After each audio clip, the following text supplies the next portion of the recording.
Welcome to Leadership Radio. Thanks for stopping by today and get ready for another excursion into leadership excellence. I'm your host, Terry Southorn, and if you feel a mind after watching the video to give us a like, we really appreciate you doing that today. The New York Yankees, in particular, one Derek Jeter, who was inducted into the Baseball Hall of Fame in Cooperstown, New York, just this past week. Jeter had a great career with the Yankees, and whether you love the Yankees or hate them, and most people do, either love or hate them, on all sorts of levels, Jeter did have a great career. He was a part of five World Series championship teams, and that's mighty hard to do.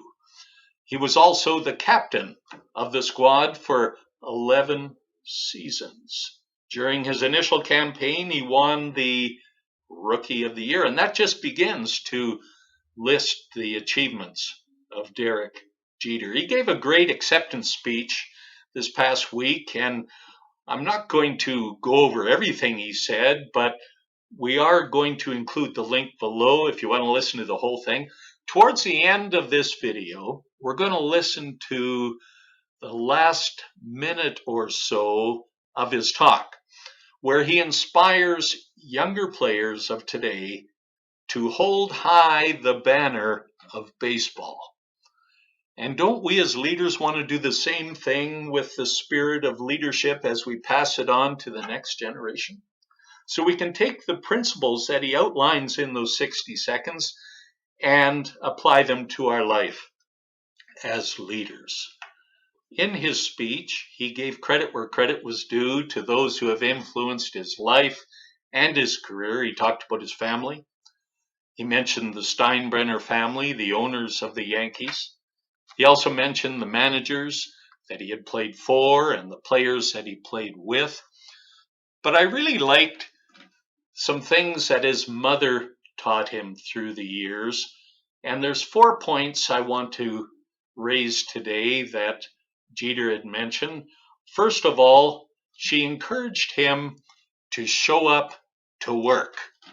Not just show up to the job, but show up to work as a verb. Secondly, have a positive attitude. So the first one was what you do. The second one, how you do it. And then thirdly, good things will happen. That expectancy, that honest, intelligent effort is always rewarded. And then fourthly, ultimately, some of it will rub off on other people. And maybe that's why Jeter was the captain of the Yankees for 11 seasons. Because his work ethic and his attitude and his expectancy rubbed off on other people. And you know, it's not all about Jeter. It's not all about you or me. It's about the influence we have as leaders towards others. And of course, that eventually raises the performance of the entire team. He also talked about proving his naysayers wrong.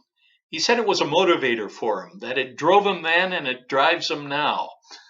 Some people will say, well, proving people wrong is kind of a negative motivation.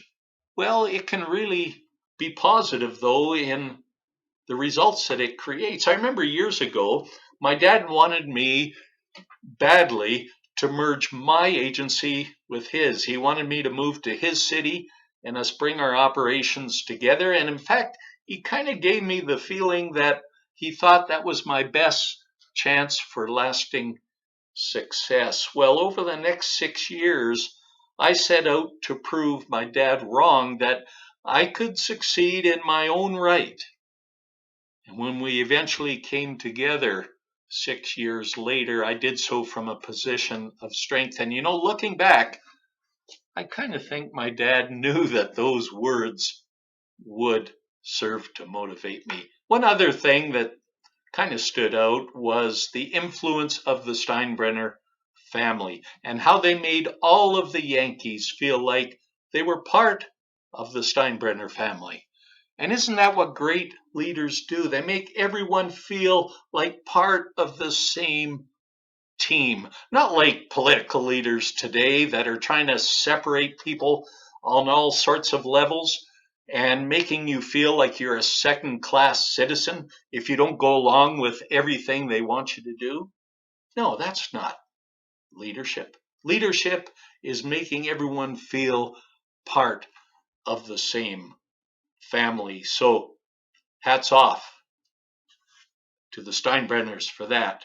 We're going to go now into the last minute or so of Derek Jeter's speech. And remember, leadership makes all the difference when it makes a difference in you. See you next time. Finally, I want to conclude with a message to the players in Major League Baseball right now and the young kids who may be starting out with a dream just like I had. You know, this is a game that requires sacrifice, dedication, discipline, and focus. You know, it's a game of failure. It teaches you teamwork. It teaches you humility. The one common thread with all of us here on stage is that we understand that there's no one individual bigger than the game. The game goes on, and it goes on because of the great fans we have. So take care of it, protect it, respect it. Don't take the time you have to play for granted. And remember the most important thing, like I said earlier, it's more than just a game. You know, the greatest to ever play in the Hall of Fame family, they're all watching. And I personally can't wait to welcome a few of you on this very stage, just as I have been by so many others. So thank you all once again.